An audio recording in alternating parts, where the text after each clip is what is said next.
نحمده ونصلي على رسوله الكريم اما بعد اقتربت الساعة وانشق القمر صدق اللہ العظیم۔ امام مہدی کے رضی اللہ تعالیٰ عنہ کے منصب کو غصب کرنے والے طبقات کا بیان ہو رہا ہے۔ ان میں سے پہلا طبقہ اہل تشیع کا تھا، جس کے بارے میں امام مہدی کے بارے میں ان کا جو نظریہ ہے، ان کا جو تصور ہے، وہ تفصیل کے ساتھ میں نے گزشتہ قسط میں بیان کر دیا تھا۔ امام مہدی کے منصب کو غصب کرنے والا دوسرا طبقہ مہدویوں کا ہے۔ یہ دراصل 10ویں صدی ہجری کی وہ طاقتور تحریک ہے جس نے ہندوستانی تاریخ پر اتنے گہرے اور دیرپا نقوش چھوڑے ہیں کہ گزشتہ 2-3 صدیوں میں اس کے معاصر کوئی تحریک بھی اس کے ہمسر نظر نہیں آتی۔ اس کا انداز ایسا زلزلہ انگیز اور انقلابی تھا کہ تھوڑے ہی عرصے میں گجرات سے ایران تک ہر طرف مہدویوں کی گونج سنی گئی۔ 10ویں صدی کے وسط میں اس فتنے سے پورا بر صغیر لرز اٹھا تھا۔ اس تحریک کے قائد سید محمد تھے۔ وہ 14 جمادی الاول سن 847 ہجری میں ہندوستان کے مشہور شہر جونپور میں پیدا ہوئے۔ ان کے والد کا نام یوسف اور ماں کا نام آغا ملک تھا۔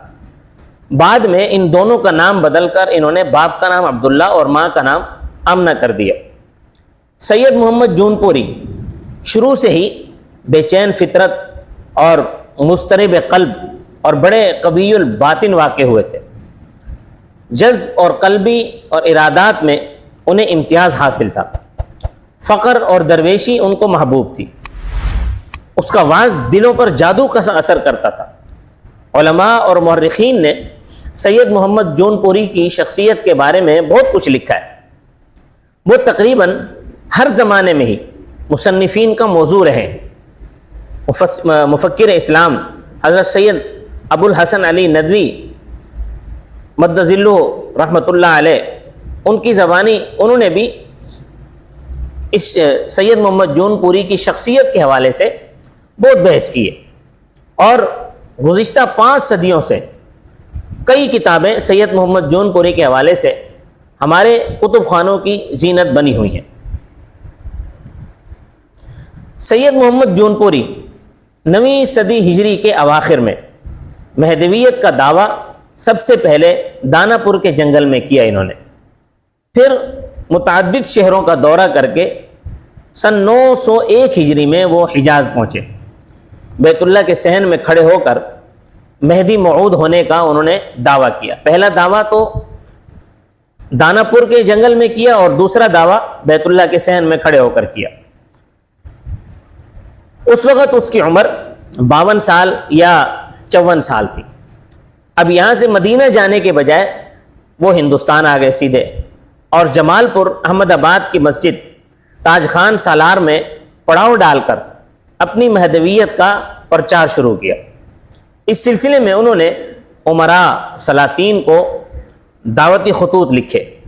ان دعوتی خطوط کا متن یہ تھا کہ اے لوگو، اس امر کو سمجھ لو کہ میں محمد بن عبداللہ رسول اللہ صلی اللہ علیہ وسلم کا ہم نام، مجھے اللہ تعالیٰ نے ولایت محمدیہ کا خاتم اور اپنے نبی کی بزرگ امت پر خلیفہ بنایا ہے، اور میں ہی وہ شخص ہوں جس کے آخری زمانے میں مبعوث ہونے کا وعدہ کیا گیا ہے، اور میں ہی وہ ہوں جس کی خبر رسول اللہ صلی اللہ علیہ وسلم نے دی ہے، اور میں ہی وہ ہوں جس کا سابقہ پیغمبروں کے صحیفوں میں ذکر کیا گیا ہے، اور میں ہی ہوں وہ جس کو رحمانی خلافت دی گئی ہے،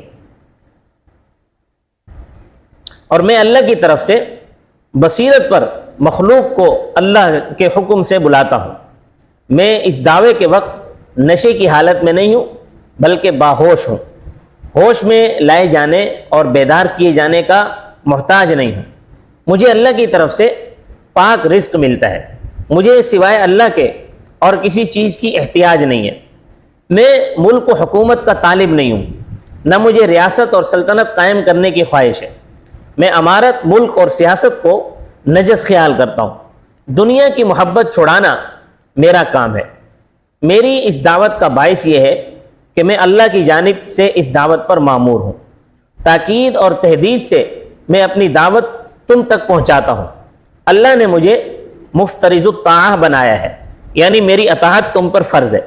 میں تمام انس و جن کی طرف اپنی دعوت کو پہنچا رہا ہوں، اس مضمون سے کہ میں ولایت محمدیہ کا خاتم ہوں، میں اللہ کا خلیفہ ہوں۔ جس نے میری اطاعت کی اس نے اللہ کی اطاعت کی، اور جس نے مجھ سے روگردانی کی گویا اس نے اللہ تبارک و تعالی سے روگردانی کی۔ تو اے لوگوں، مجھ پر ایمان لاؤ تاکہ تم کو چھٹکارا نصیب ہو، میری بات سنو، میری پیروی کرنے میں جلدی کرو تاکہ تم فلاح پا سکو۔ جو کوئی میرا انکار کرے گا، میرے احکام سے سرتابی کرے گا، اس کو اللہ شدید پکڑ میں پکڑ لے گا۔ تو اے لوگوں، اس دن کے عذاب سے بچو جس دن پہاڑ باریک ریت کی طرح پیس دیے جائیں گے، اور تم اس دنیا سے اس حالت میں سفر کرو کہ ہلاکت میں گرفتار ہو۔ حسن ثواب اور آخرت کے ثواب کی نیت کرو، اس ثواب آخرت کو کھوٹے داموں کے عوض نہ بیچو۔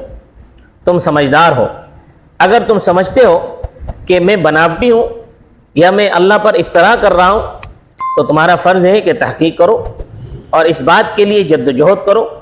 اگر تم نے میری بات پر توجہ نہ دی تو تمہارا جھٹلانا ثابت ہوگا، تم حق بات کی تحقیق پر قادر ہو۔ اگر تم نے مجھے جھوٹ پر چھوڑ رکھا تو لازماً تم اللہ کے ہاں ماخوذ ہو، یعنی تم سے پوچھا جائے گا۔ اللہ کی قسم کھاتا ہوں اور اللہ شہادت کے لیے کافی ہے، میں امت محمدیہ کا دافع ہلاکت ہوں، گمراہی سے بچانے والا ہوں۔ تم پر لازم ہے کہ دھوکے میں نہ رہو، بلکہ میرے اقوال، افعال اور احوال کو قرآن پاک سے ملاؤ اور غور کرو۔ اگر میرا ہر کام، میرا ہر حال قرآن کے مطابق ہے تو میرا کہنا مانو، ورنہ مجھے قتل کر دو۔ یہی تمہاری نجات کا ذریعہ ہے۔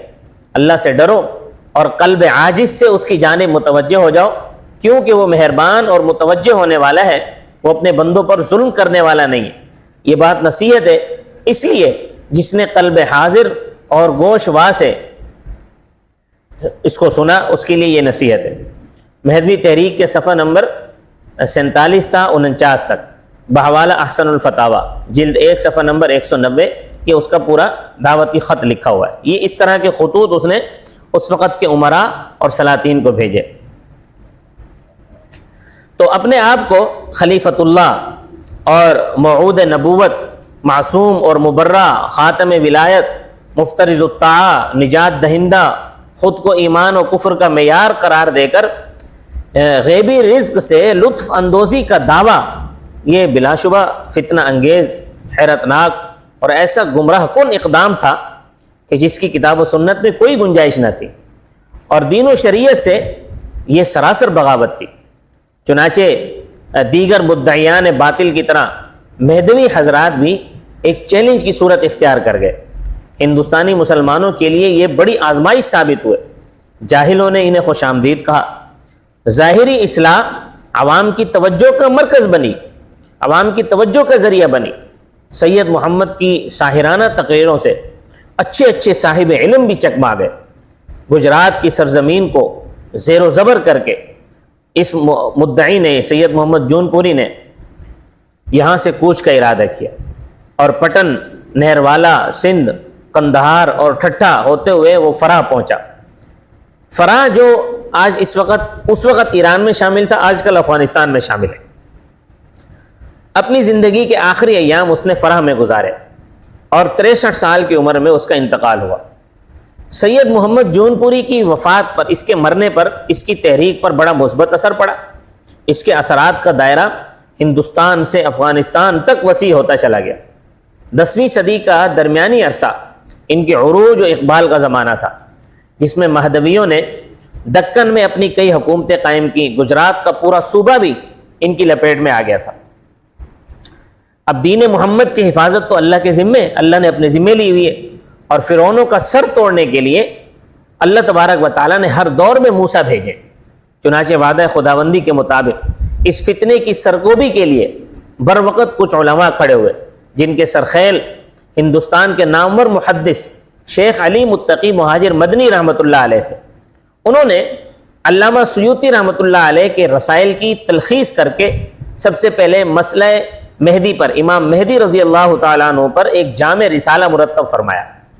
پھر اس کے بعد سید محمد جون پوری کی تردید کرتے ہوئے پھر اس کی بابت علماء حرمین سے پوچھا، ان سے استفسار کیا، تو مکہ معظمہ کے تمام علماء، چاہے وہ حنفی تھے، مالکی تھے یا شافعی تھے یا حنبلی تھے، وہ فقہا، انہوں نے مہدویوں کو مرتد اور باغی جان کر بالاتفاق انہیں واجب القتل قرار دیا۔ شارح مشکات ملا علی قاری رحمۃ اللہ علیہ نے ان کوششوں پر روشنی ڈالی ہے، اور مرقات کتاب الفتن کے باب اشراط الساعہ میں فصل 2 میں ان کوششوں کے بارے میں انہوں نے لکھا ہے، جس کا ترجمہ میں پیش کر دیتا ہوں۔ فرمایا کہ ہندوستان میں ایک جماعت کا ظہور ہوا ہے جو مہدویت کے نام سے موسوم ہے۔ ریاضت بدنی، سفلی کشوف، کھلی جہالت اس کا امتیاز ہے۔ وہ یہ سمجھتے ہیں کہ مہدی موعود ان کے پیر ہیں جو ان کے درمیان ظاہر ہوئے اور وفات کے بعد خراسان میں ان کی تدفین کر دی گئی۔ ان کے علاوہ اب کوئی مہدی نہیں آئے گا۔ تو ان گمراہوں کا کہنا ہے کہ جو انہیں مہدی نہ مانے وہ کافر ہے۔ ہمارے شیخ عارف باللہ شیخ علی متقی نے علامہ سیوطی کے رسائل سے منتخب کر کے علامات مہدی پر ایک رسالہ لکھا ہے، اور فرقہ مہدویہ سے متعلق مکہ مکرمہ کے چاروں مسالک کے علماء سے استفسار کیا، اور انہیں بالاتفاق انہیں مرتد قرار دے کر حکام و والیوں پر مہدویوں کے قتل کو لازم قرار دیا۔ چنانچہ اب یہ فتویٰ مکہ مکرمہ کے ممبر سے جاری ہوا تھا، اور مستفتی جو تھے، جو فتویٰ پوچھنے والے تھے، وہ نامور محدث تھے۔ چنانچہ دینی حلقوں میں وہ اتنا مؤثر ثابت ہوا کہ ہر سطح پر مہدویوں کی مخالفت شروع ہو گئی۔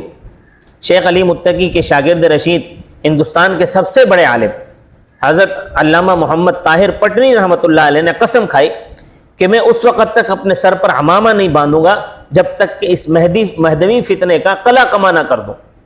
سن 980 ہجری میں جب اکبر نے گجرات فتح کیا تو علامہ طاہر پٹنی رحمۃ اللہ علیہ سے ملاقات کر کے اپنے ہاتھ سے ان کے عمامے کو باندھا، اور مہدویوں کے فتنے کی سرکوبی کے لیے اپنے رضاعی بھائی مرزا عزیز الدین کو حاکم مقرر کیا۔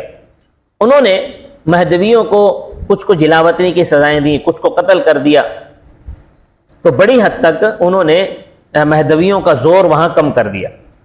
مفکر اسلام سید ابو الحسن علی ندوی رحمۃ اللہ علیہ فرماتے ہیں کہ 10ویں صدی کے اخیر میں مہدویت کی تحریک میں نمایاں ضعف پیدا ہوا۔ اس دعوت اور سید محمد جون پوری کے دعاوی اور زیادہ تر ان غالی معتقدین کے تشدد سے عقائد میں ایک تزلزل اور مسلم معاشرے میں ایک انتشار اور اضطراب پیدا ہو رہا تھا۔ تو اس سے اس عہد کے علماء اور راسخین جو کتاب و سنت پر گہری نظر، علوم دینیہ میں رسوخ تام رکھتے تھے، پریشان اور فکر مند تھے۔ وہ اس کو ایک بڑی ضلالت اور فتنے کا پیش خیمہ سمجھنے لگے تھے۔ چنانچہ اس عہد کے سب سے بڑے عالم عالم حدیث و سنت علامہ طاہر پٹنی، مصنف مجمع بحار الانوار نے اس کی تردید اور انسداد کا بیڑا اٹھایا، اور یہ عہد کیا کہ جب تک اس بدعت کا، جس کے اثر میں پورا گجرات آ گیا تھا، خاتمہ نہیں ہو جائے گا، وہ اس وقت تک پگڑی نہیں باندھیں گے۔ اکبر نے 980 ہجری میں جب گجرات فتح کیا، علامہ محمد طاہر کی ملاقات ہوئی تو اپنے ہاتھ سے اس نے ان کے دستار باندھی اور کہا کہ دین کی وہ نصرت و حمایت اور نئے فرقے کا استحصال جس کا آپ نے بیڑا اٹھایا تھا، میرے ذمے۔ اس نے مرزا عزیز الدین کو، جو اس کا رضاعی بھائی تھا، گجرات کا حاکم مقرر کیا، اور اس نے اس کام میں ان کی مدد کی، اور اس زمانے میں ان کا زور کم ہو گیا۔ علامہ محمد ابن طاہر پٹنی رحمۃ اللہ علیہ کی کوشش اور دعاؤں اور مرزا عزیز الدین کی مسلح سرکوبی کی بدولت اس فتنے کا استحصال ہوا۔ تو اکثر مہدوی یہاں سے کوچ کر گئے، اور کچھ نے روپوشیت اختیار کر لی، روپوشی میں عافیت جانی۔ صوبہ گجرات بڑی حد تک ان کے اثرات سے پاک اور صاف ہو گیا۔ مہدویت کے زوال اور اپنی کوششوں کی بارآوری پر خود علامہ ابن طاہر پٹنی رحمۃ اللہ علیہ نے مجمع بحار الانوار میں بڑی تفصیل کے ساتھ ایک مضمون لکھا تھا اس بارے میں، اور کہ کتنے بے حیا، احمق، جاہل اور بددین لوگ ہیں جنہوں نے شریعت کو بازیجہ اطفال بنا رکھا ہے۔ جس طرح بچے بعض کو امیر اور سلطان بناتے ہیں، اور مٹی کے ہاتھی اور گھوڑے اور لشکر بناتے ہیں، اسی طرح ان دیوانوں نے جھوٹے دعوے کی بنیاد پر ایک اجنبی مسافر کو مہدی بنا لیا ہے۔ اس کی مہدویت کی ان کے پاس کوئی دلیل نہیں ہے۔ یہ بلا شبہ جاہل ترین لوگ ہیں، انہیں علم کی ہوا بھی نہیں لگی ہے، اور دیگر فنون سے واقف ہونے کا تو کوئی سوال ہی پیدا نہیں ہوتا۔ یہ نقلی مہدی کتاب اللہ کی من مانی تفسیر کر کے ان بیوقوفوں کا جہنم میں ٹھکانہ بنا رہا ہے۔ قرآنی آیات کا غلط استعمال، تعویلات کا بودا پن، عقائد کا بطلان اتنا واضح ہے کہ بچے بھی اسے درست نہیں کہہ سکتے۔ جب اس کو مہدی کے شرائط پر مشتمل احادیث کا حوالہ دیا جاتا ہے تو اس کا جواب یہ ہوتا ہے کہ یہ ساری روایت غلط ہے۔ اس کا کہنا ہے کہ جو حدیث میرے حالات کے مطابق ہے وہ صحیح ہے، اور جو میری شخصیت کی تصدیق نہیں کرتی وہ غلط اور باطل ہے۔ اس کا دعویٰ ہے کہ ایمان کی کنجی میرے ہاتھ میں ہے، جو میری مہدویت کی تصدیق کرتا ہے وہ مسلمان ہے، اور جو میرا انکار کرتا ہے وہ کافر ہے۔ یہ اپنی ولایت کو حضور صلی اللہ علیہ وسلم کی نبوت سے افضل قرار دیتا ہے۔ اس کے نزدیک علماء کا قتل، مسلمانوں سے جزیہ لینا وغیرہ جیسی چیزیں جائز ہیں۔ مہدویوں نے ایک شخص کو ابو بکر صدیق قرار دیا ہے، دوسروں کو وہ مہاجرین کہتے ہیں، ان میں کچھ انصار کہلاتے ہیں، جبکہ بعض خواتین عائشہ و فاطمہ کے لقب سے سرفراز کی گئی ہیں۔ بعض احمقوں نے سندھ کے ایک شخص کو عیسیٰ ابن مریم مشہور کر رکھا ہے، تو کیا یہ شیطانی کھیل نہیں ہے؟ یہ دائمی عذاب کے مستحق کیوں نہیں ہوں گے؟ وہ کافی دنوں تک یہی کھیل کھیلتے رہے۔ انہوں نے متعدد علماء کو قتل کیا، یہاں تک کہ خداوند قدوس نے ان پر اچانک لشکروں کو مسلط کر دیا۔ بہت سے جلاوطن ہوئے، کچھ قتل کیے گئے، جبکہ باقی لوگوں نے سچی پکی توبہ کر لی۔ یہ شاید فقیر کی دعاؤں کی قبولیت کا اثر۔ فقیر سے مراد خود علامہ طاہر پٹنی رحمۃ اللہ علیہ۔ اس حقیر و خطا کار کی کوششوں کا ثمرہ تھا۔ تمام خیر کی توفیق اللہ ہی کے ہاتھ میں ہے، اسی کی تعریف ہے جس کے انعامات کی بدولت نیکیوں کی تکمیل ہوتی ہے۔ 10ویں صدی کے اواخر میں اکبر نے جب شریعت کے دائرے سے قدم باہر نکالے، یہ جب اکبر مرتد ہو گیا تو اس کے گرد ناخدا ترس لوگوں کا جمکٹا شروع ہوا۔ تو مرزا عزیز الدین بھی ان صاحب عزیمت لوگوں میں سے تھے کہ جنہوں نے اس روش کو ایک فتنہ سمجھ کر تنبیہ کے لیے اکبری جو اس کے نظریات سے ان سے کنارہ کشی اختیار کی۔ تو اکبر نے انہیں معزول کر کے عبد الرحیم بیرم خان کو گجرات کا والی مقرر کیا۔ اب جب یہ والی مقرر ہوا گجرات کا، تو اس کے دور میں یہ جو دبا ہوا فتنہ تھا مہدویوں کا، یہ دوبارہ سے ابھر آیا اور مہدوی دوبارہ میدان میں نکل آئے۔ علامہ طاہر پٹنی کے لیے یہ صورتحال بڑی ناگفتہ بھی تھی۔ وہ کسی صورت مہدویوں کو پنپتا ہوا نہیں دیکھ سکتے تھے۔ رنج و غم سے ان کا دل بھر آیا اور دوبارہ وہ پگڑی اتاری انہوں نے، اور دوبارہ پگڑی اتار کر دہلی کی طرف چل پڑے تاکہ اکبر سے اس کی بابت گفتگو کریں۔ مہدویوں کو جب اس سفر کا علم ہوا تو انہوں نے ایک ٹولی نے چھپ کر علامہ طاہر پٹنی رحمۃ اللہ علیہ کا تعاقب کیا اور اجین کے قریب دھاوا بول کر انہیں شہید کر ڈالا۔ نتیجتاً تاریخ کے نامور محدث، مجاہد عالم دین اور ایسے عاشق زار پروانے سے دنیا محروم ہو گئی جس کی شمع معرفت کو ہر صدی میں تلاش رہتی ہے۔ ہر وہ تحریک جس کی بنیاد باطل نظریات و عقائد پر ہو، فتنہ و فساد کی طرف گامزن رہتی ہے، اور ہر روز گمراہی کی طرف ان کے قدم مزید بڑھتے چلے جاتے ہیں۔ چنانچہ درازی زمانہ نے مہدویوں کو بھی زیغ و زلال کی گڑھوں میں لا مارا۔ دین محمدی کے بالمقابل وہ مستقل ایک ایسے مذہب کی شکل اختیار کر گئے۔ ان کا عقیدہ ہے کہ نبوت و ولایت دین کی دو مستقل بنیادیں ہیں۔ پہلی بنیاد کی تشریح کے لیے 1400 سال پہلے رسول اللہ صلی اللہ علیہ وسلم مبعوث کیے گئے، اور دوسری بنیاد یعنی ولایت محمدی کی تبلیغ کے لیے اب خداوند قدوس نے دنیا میں سید محمد جونپوری کو بھیجا ہے۔ وہ خدائی فرستادے اور پیغمبر ہیں، اس لیے ان کا ادنا انکار بھی کفر اور ارتداد کو مستلزم ہے۔ اسی طرح ولایت نبوت سے افضل ہے، اس لیے مہدوی حضرات انہیں انبیاء و صحابہ سے بڑھا کر بالکل حضور اکرم صلی اللہ علیہ وسلم کے برابر درجے پر بٹھاتے ہیں، جبکہ دوسرے انبیاء کے بابت ان کا خیال ہے کہ وہ کامل الایمان نہیں ہے۔ حضرت آدم علیہ السلام سے لے کر حضرت آدم علیہ السلام ناک سے سر تک مسلمان تھے۔ یہ ان کا عقیدہ سنیں کہ آدم علیہ السلام ناک سے لے کر سر تک مسلمان تھے، نوح علیہ السلام حلق سے سر تک مسلمان تھے، اور ابراہیم علیہ السلام اور موسیٰ علیہ السلام سینے سے اوپر تک مسلمان ہیں، جبکہ عیسیٰ علیہ السلام کے اسلام کی مسافت ناف سے سر تک پہنچتی ہے۔ جب ان کا دوبارہ نزول ہوگا تو تب ان کا ایمان مکمل ہوگا۔ سید محمد جونپوری نے ولایت کی آڑ میں نبوت کے حرم میں قدم رکھنے کی کوشش کی، عہد رسالت کی خصوصیات اور امتیازات کو اپنے اوپر چسپاں کیا، چنانچہ ان میں کچھ انصار ہیں، کچھ مہاجرین ہیں، بعض خواتین کو عائشہ اور ایک کو جو ہے فاطمہ کا لقب دیا گیا، اور کچھ حضرات کو ابو بکر عمر کہا گیا، 12 حضرات عشرہ مبشرہ قرار دیے گئے۔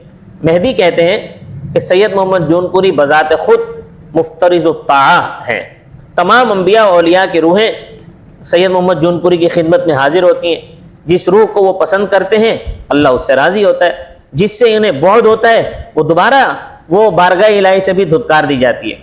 ان کی ایک الگ شریعت تھی، ایمان اور کفر کا معیار الگ تھا، قرآن و حدیث کی جو چیزیں ان کے موافق ہوں وہ قبول کی جائیں گی، اور جو ان کی مخالف ہوں، جو فرمان ان کے حالات سے میل نہ کھاتے وہ رد کر دیے جائیں۔ وہ معصوم ہیں انبیاء کی طرح، ان سے بھی صغائر سرزد نہیں ہوتے، ان پر عربی اور ہندی میں وہی نازل ہوتی تھی، جو خدا کو نہ دیکھے ان کے نزدیک کوئی مسلمان ہی نہیں ہے۔ توبہ کا دروازہ بند ہو چکا ہے، دنیاوی مال و اسباب کا ارادہ کفر ہے، وطن کو چھوڑ کر مہدویوں کی صحبت اختیار کرنا ہر شخص پر فرض ہے۔ فرض نمازوں کی تعداد 6 ہے، 40واں حصہ کے بجائے زکوٰۃ میں 10واں حصہ فرض ہے۔ سید محمد خدا کی بعض صفات میں بھی شریک ہے، انہیں ما کان و ما یکون کا علم بھی دیا گیا، وہ غیر مخلوق اور قدیم ہے۔ مہدوی حضرات یہ دعا کے لیے ہاتھ نہیں اٹھاتے، ہر نماز سے پہلے 2 گانا پڑھتے ہیں۔ فجر کی نماز ان کے نزدیک 6 رکعت ہے، رمضان کی 27ویں شب کو 1:30-2 بجے 2 رکعت نماز باجماعت ادا کرتے ہیں، اس دن عشاء کی نماز نہیں پڑھتے، جمعے کے خطبے کے قائل نہیں ہیں، نماز عیدین کے بھی منکر ہیں۔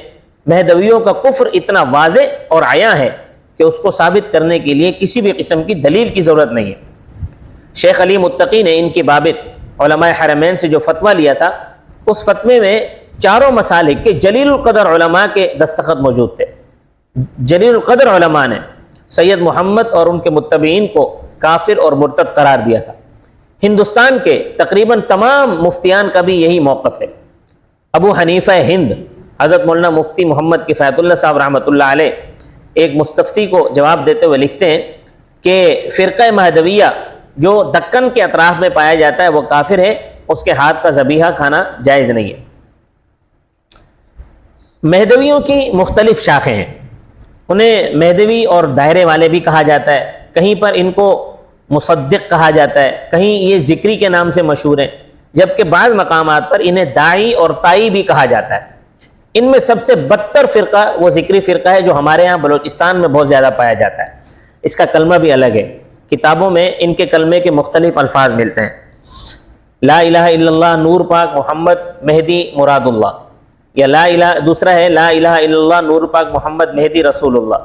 تیسرا ان کا کلمہ پایا جاتا ہے لا الہ الا اللہ محمد مہدی رسول اللہ۔ چوتھا ان کا کلمہ پایا جاتا ہے لا الہ الا اللہ الملک الحق المبین نور محمد مہدی رسول اللہ صادق الوعد الامین۔ یہ فرقہ نماز روزوں کا منکر ہے، خانہ کعبہ کو قبلہ نہیں مانتا، فریضہ حج یہ تربت یعنی مکران جا کر کوہ مراد نامی پہاڑ پر ہی ادا کرتا ہے۔ اس کا وقت 27 رمضان اور 9 اور 10 ذی الحجہ ہے۔ سال میں 3 ماہ 8 دن کے روزے ان کے ہاں فرض ہیں۔ غسل جنابت کے یہ قائل نہیں ہے، میت پر نماز جنازہ نہیں پڑھتے، چاندنی راتوں میں جوان اور بوڑھے سب مل کر ناچتے ہیں، یہ رقص چوگان کہلاتا ہے۔ اس کا ان کے نزدیک بے حد اجر و ثواب ہے۔ اس مذہب کا کوئی ضابطہ حیات نہیں ہے، بلکہ تحلیل و تحریم کے تمام اختیارات ان کے مذہبی پیشوا ملائی کو حاصل ہیں۔ وہ جو بھی حکم دیتے ہیں اسے وحی کا درجہ دیا جاتا ہے۔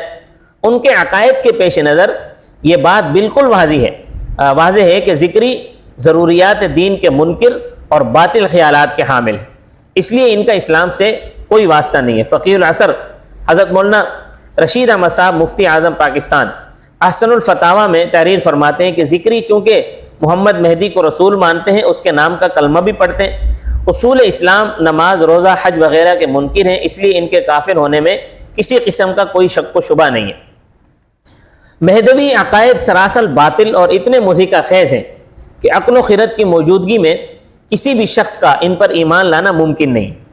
اس لیے مہدویوں کی نئی نسل بڑی حد تک ان عقائد کو چھوڑ چکی ہے۔ بہت تھوڑے حضرات پرانے نظریات پر قائم ہیں۔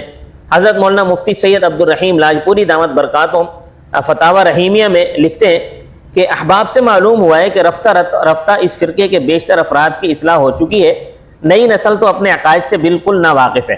صحیح العقائد حضرات کی صحبت کی وجہ سے وہ بھی صحیح العقیدہ ہو گئے، صرف برائے نام مہدوی ہیں۔ البتہ کچھ افراد اپنے عقائد پر قائم ہیں، لہٰذا جو لوگ صحیح العقیدہ ہو گئے ہیں وہ اس حکم کے مصداق نہ ہوں گے۔ اللہ تعالیٰ مجھ کو اور تمام لوگوں کو صراط مستقیم پر قائم و دائم۔ یہ ہے سید محمد جون پوری کا سوانحی خاکہ۔ مہدویوں کے باطل عقائد کی تفصیل اور ان کے خلاف صادر ہونے والے کفر کی فتاوی کی تصریحات اور ان کے دعوے کی تنقید کے لیے امام مہدی کے حالات آپ دوبارہ سنیں، اور پھر امام مہدی علیہ الرضوان کے حالات اور جون پوری کے حالات، ان دونوں کا تقابلی جائزہ لیں۔ امام مہدی کے حالات کی کسوٹی پر سید محمد جون پوری کے حالات کو منطبق کریں تو آپ کو پتہ چلے گا، اس حقیقت آپ پوری طرح آپ پر یہ حقیقت واشگاف ہو جائے گی کہ جذب اور بے ہوشی میں شیطانی آمیزش کے ساتھ وہ قلبی واردات کا شکار تھے سید محمد جون پوری۔ اسے بعد میں انہوں نے الہام ربانی کا نام دے کر ایک مستقل دعویٰ کر ڈالا، اور پھر ایک مستقل دعویٰ کرنے کے بعد اس کو ایک مستقل دین بنا ڈالا۔ اللہ تبارک و تعالی ہمیں مختلف فتنوں سے، جو دجالی فتنے پیدا ہو رہے ہیں، جو پیدا ہو چکے ہیں، ان کے چیلے چماٹے آج بھی موجود ہیں، اللہ تعالیٰ ان سب سے ہماری حفاظت فرمائے۔ وما علینا الا البلاغ المبین۔